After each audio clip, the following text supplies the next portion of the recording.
Ramón Alburquerque, entrevista, toma 1. Muchísimas gracias por estar aquí, ingeniero. Necesito preguntarle brevemente, ¿usted pudiera presentarse para todo el que está viendo? Para mí es un placer.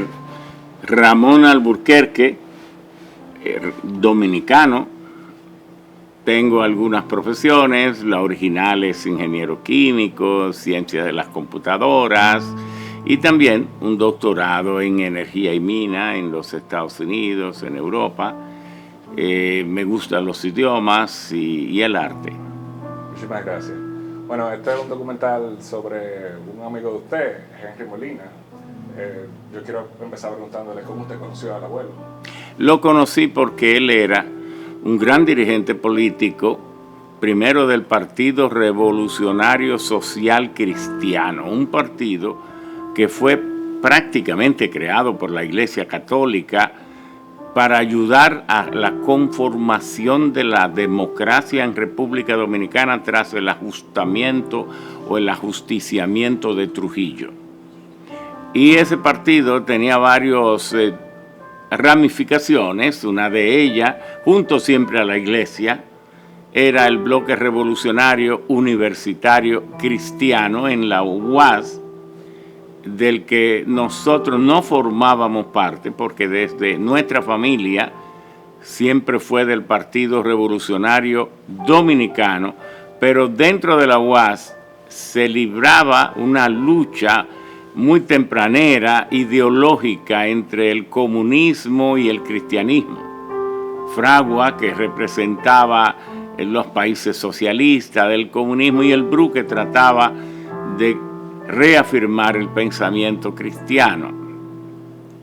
Entonces nosotros, aunque éramos del Partido Revolucionario Dominicano, militábamos en el BRUC. Y a nivel nacional, fuera de la UAS, estaba la Juventud Obrera Católica, vivíamos en el barrio Simón Bolívar, y entonces Luis Henry Molina tenía un gran prestigio entre la Confederación Autónoma Sindical Cristiana y también la FEDELAC, la Federación de Ligas Agrarias. En fin, era un gran dirigente, y entonces él me contactó a través de unos amigos, porque nosotros más o menos sobresalíamos mucho en las escuelas, para enviarnos a un viaje a Alemania y a Europa, para que jovencito, en un programa con los obispos de Alemania, de la organización Miserius, de los obispos alemanes, que tenían cada año escogían unos 20, 22, 23 jóvenes latinoamericanos de varios países para llevarlo allá a vivir la realidad de la cultura que renacía después de la Segunda Guerra Mundial. Y nosotros fuimos en el 68 y estuvimos casi un año entre Alemania, Italia, Bélgica, Francia, Gran Bretaña, y para ello entonces Luis Henry Molina fue un hombre, junto a Kiko Tabar, que también incidió mucho para que hiciéramos ese viaje, Gabriel del Río, que por la humildad en que vivía nos prestó la ropa, que tuvimos que devolvérsela al volver para eso de invierno y esos tiempos tan fuertes. Bueno, y luego él nos acompañó mucho en el gobierno de Salvador Jorge Blanco, porque Luis Henry Molina era muy humilde, pero él era compadre de Luis Herrera Camping, presidente de Venezuela, porque ese presidente había sido el presidente, valga la tautología, de la ODCA, Organización Democrática de América Latina, y Luis Henry Molina había sido secretario de la ODCA.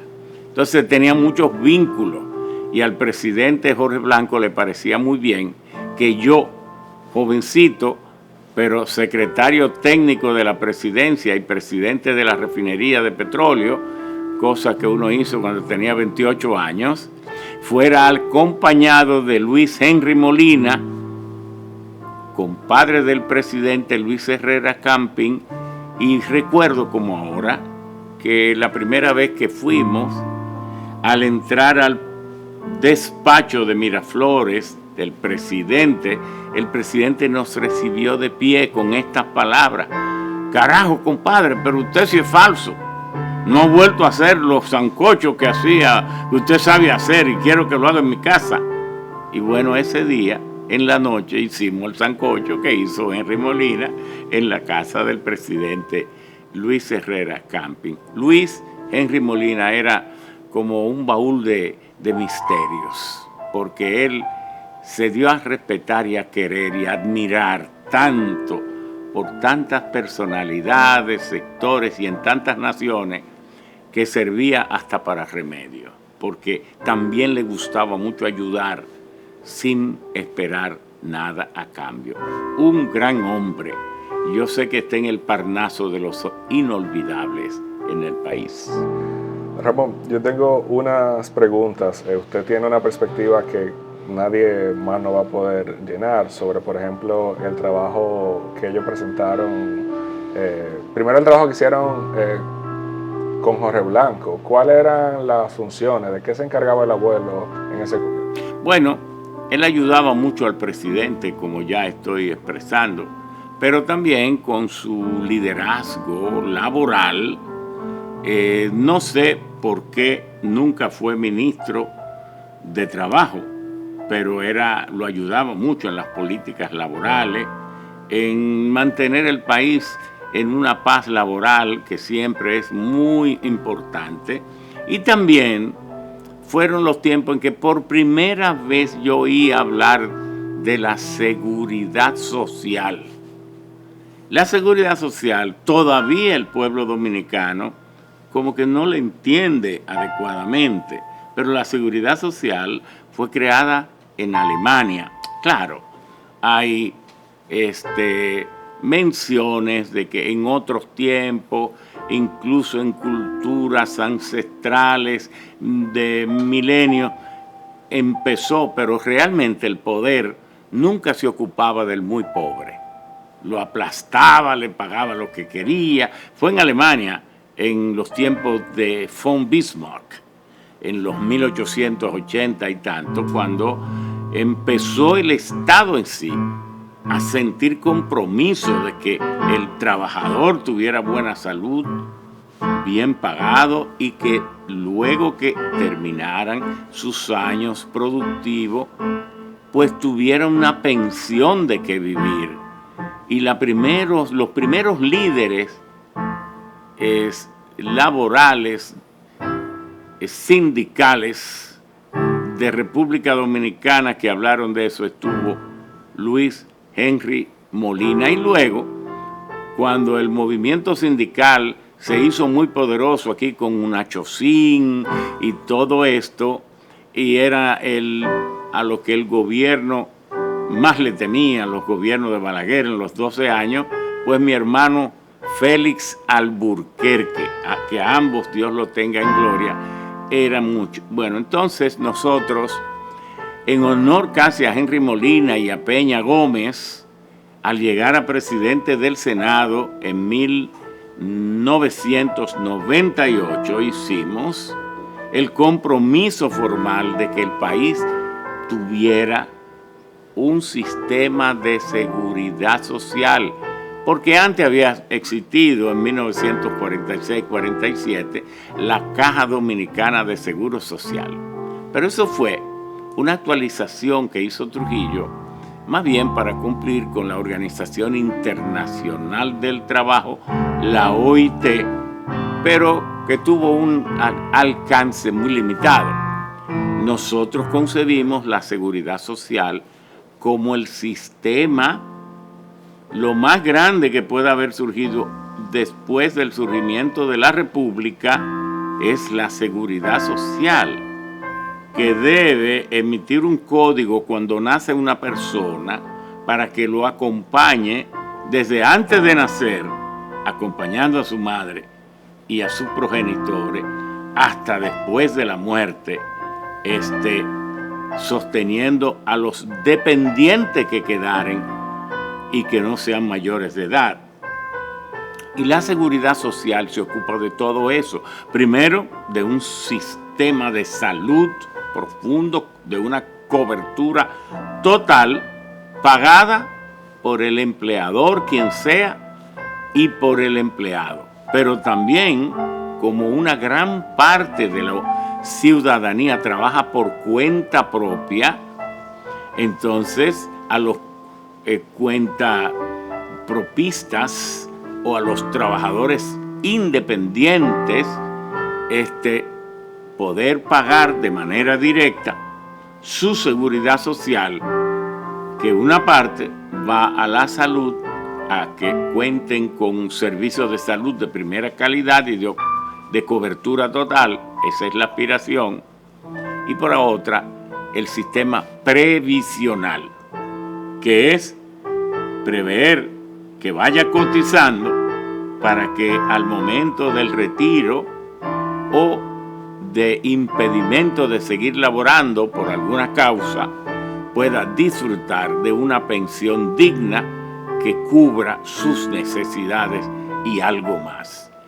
Ese sistema de seguridad social que introdujimos nosotros junto al senador Dagoberto Rodríguez Adame, al senador César Díaz Filpo y todos los senadores que nos acompañaron aquella vez, al senador Iván Rondón Sánchez, a quien escogimos para que fuera el presidente de la Comisión Nacional, la Comisión Permanente de Seguridad Social del Senado, que creamos nosotros por primera vez en la historia en 1998, y luego que invitamos a toda la nación, a la misma presidencia de la República, a los empresarios, a todo el mundo a que fuera a discutir con nosotros para que mediante la ley 8701, el 9 de mayo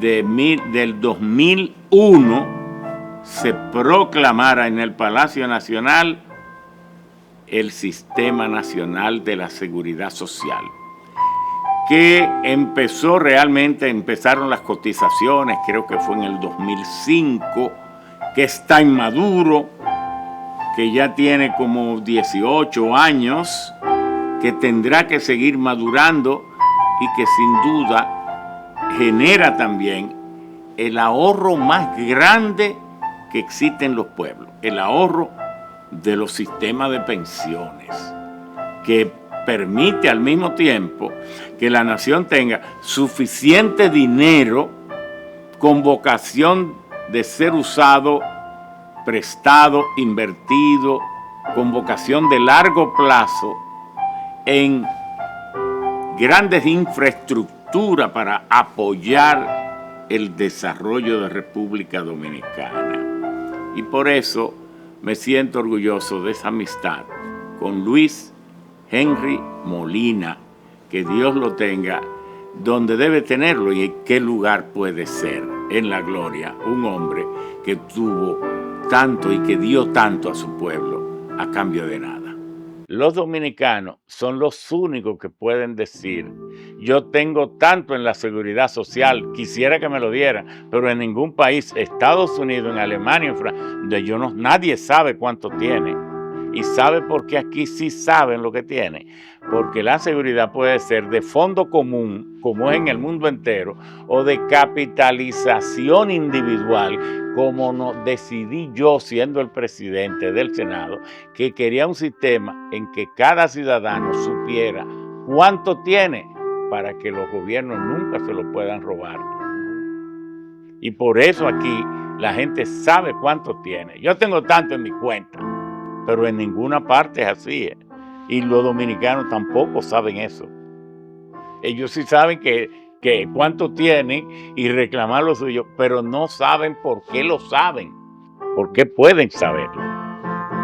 No, pero que yo lo pude pasar porque lo presenté y yo era el presidente de la Cámara. Yo no era cualquier legislador. Si él hubiera sido presidente, él lo hubiera podido pasar.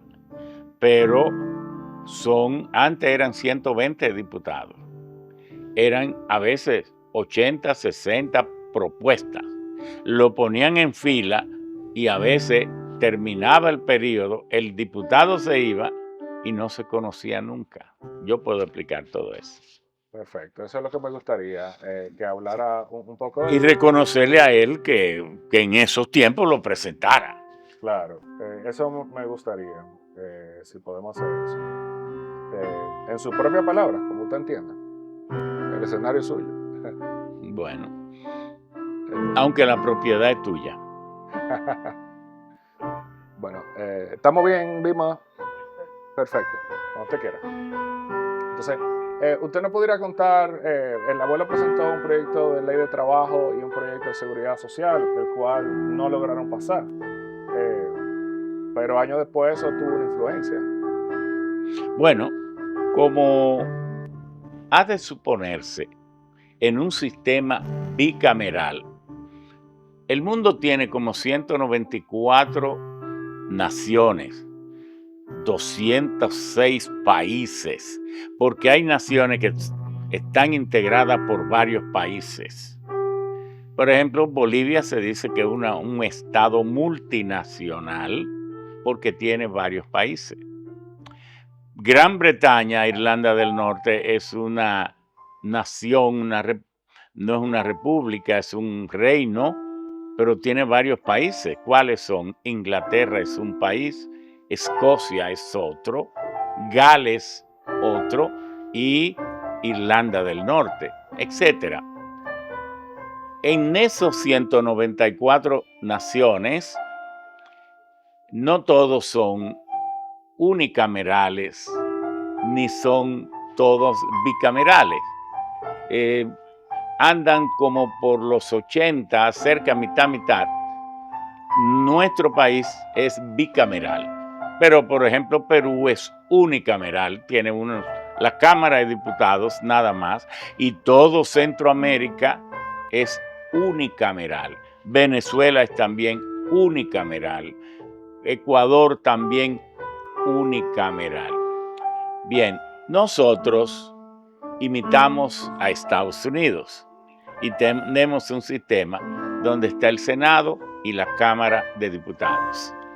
El diputado se elige con el criterio de que sea por cantidad de habitantes. El senador no. El senador representa, en el caso de República Dominicana, las provincias. En el caso de Estados Unidos, los estados. Y en Estados Unidos hay 2 senadores por cada estado, por eso son 100 senadores para 50 estados. Nosotros aquí somos 1 por 1, para cada provincia un senador. Y para el Distrito Nacional, dada la jerarquía especial que se le quiere dar, también un senador.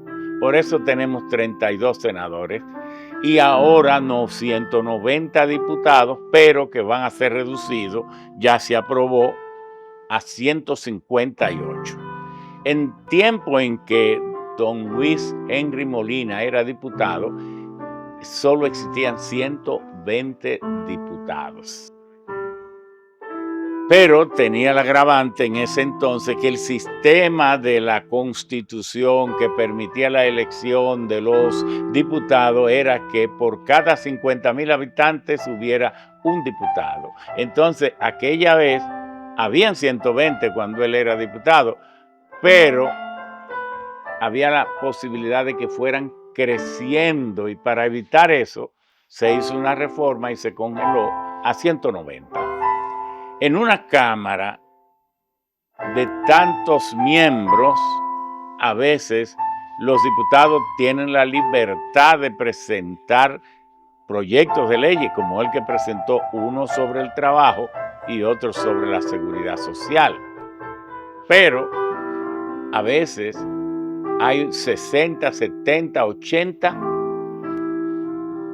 proyectos en línea depositados por secretaría o en secretaría, y el diputado a veces lamentablemente termina su periodo y no consigue que le conozcan su proyecto. Pero además, si ahora entiende poco la sociedad dominicana lo que es la seguridad social, la entendería mucho en aquel entonces? No, ¿por qué los pueblos que están en crisis, en medio de la pobreza, no entienden mucho la seguridad social? Porque usted le va a hablar a una persona, a una familia, sobre su futuro y dice, no, no, no, no me hable de eso, dame lo mío ahora. Ahora es que yo quiero comer. Claro, porque está en crisis. Si usted le habla a un escandinavo, un danés, a un sueco o a un noruego o finlandés, a lo mejor le dice, no, mire, no me haga el aumento salarial, que yo lo que quiero es tener una seguridad bien garantizada. Entonces, los propios diputados y la sociedad misma, don Luis Henry presentó ese proyecto de seguridad social y siendo él consciente de que eso era lo más grande en Europa, no encontró eco aquí. Y por eso estoy casi seguro, sin haberme dedicado a hacer un estudio directo y detenido de ese caso, pero puedo anticipar que si lo hago, los resultados que encontraré se parecerán mucho a lo que estoy diciendo. Y él por eso pasa a ser, si no el primero, uno de los primeros pioneros de la seguridad social en República Dominicana. Eso sin duda.